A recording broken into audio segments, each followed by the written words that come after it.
थुंग थुंग एक अनाथ और साफ दिल का लड़का था। वह दिन भर गांव-गांव घूमकर अखबार बेचा करता था, लेकिन एक शाम अपने छोटे से घर की टूटी छत पर बैठकर रैंडम मैच में गेम खेल रहा था। तभी दूसरी तरफ से उसे एक लड़की की खिलखिलाती हुई हंसी सुनाई दी। सुनते ही वह अपना दिल वहीं हार बैठा और हकलाते हुए उसने पूछा, क्या मैं आपका नाम जान सकता हूँ? तभी दूसरी तरफ से आवाज आई, रा से रिमझिम, रा से रोशनी और रा से रिया।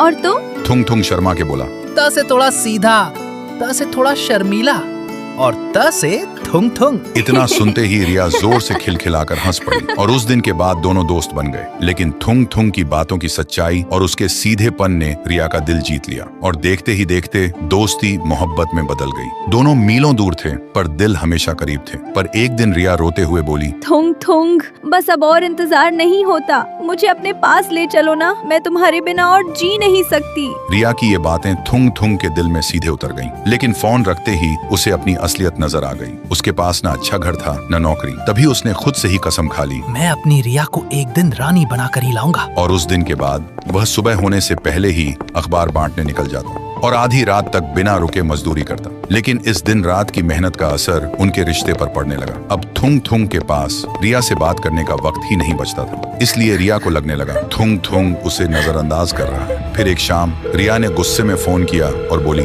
तुम बदल गए थुंग थुंग, तुम पहले जैसे बिल्कुल नहीं रहे। दूसरे लड़कों को देखो, वो अपनी गर्लफ्रेंड को कितना वक्त देते हैं, और तुम तो 1% भी वैसे नहीं हो जैसा मैं चाहती थी। पता नहीं फिर भी तुमसे प्यार क्यों करती हूँ।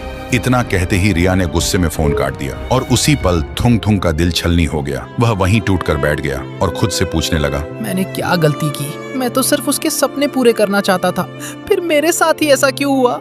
और उस दिन के बाद दोनों की बातचीत बंद हो गई। थुंग थुंग अंदर से टूट गया क्योंकि रिया के वह लफ्ज हर पल उसके दिल और दिमाग में चुभते रहते थे। इसलिए उसने काम पर जाना छोड़ दिया, खाना पीना भी छोड़ दिया और धीरे धीरे उसकी तबीयत बिगड़ती गई। फिर एक दिन रिया का फोन आया, लेकिन थुंग थुंग के हाथों में अब इतनी भी ताकत नहीं बची थी कि वह फोन तक उठा सके। और ऐसे ही कई दिन तक जब थुंग थुंग ने फोन नहीं उठाया, तब घबरा कर रिया उससे मिलने उसके घर पहुंची। लेकिन जैसे ही वह उसके घर के पास पहुंची, उसने देखा घर के बाहर लोगों की भीड़ लगी हुई थी। देखते ही रिया का दिल धड़क उठा और वह भीड़ चीरते हुए अंदर गई और अंदर का मंजर देखते ही उसकी रूह कांप उठी। थुंग थुंग जमीन पर शांत पड़ा था, उसका शरीर सूख कर हड्डियों का ढांचा बन चुका था। तभी गांव की एक औरत रिया के पास आई और उसके हाथ में एक चिट्ठी रख दी। रिया ने कांपते हाथों से वह चिट्ठी खोली। उसमें लिखा था, मेरी जान रिया, तुम्हें लगा मैं तुमसे दूर हो गया था, पर मैं तो हर दिन तुम्हारे और करीब आने की कोशिश कर रहा था।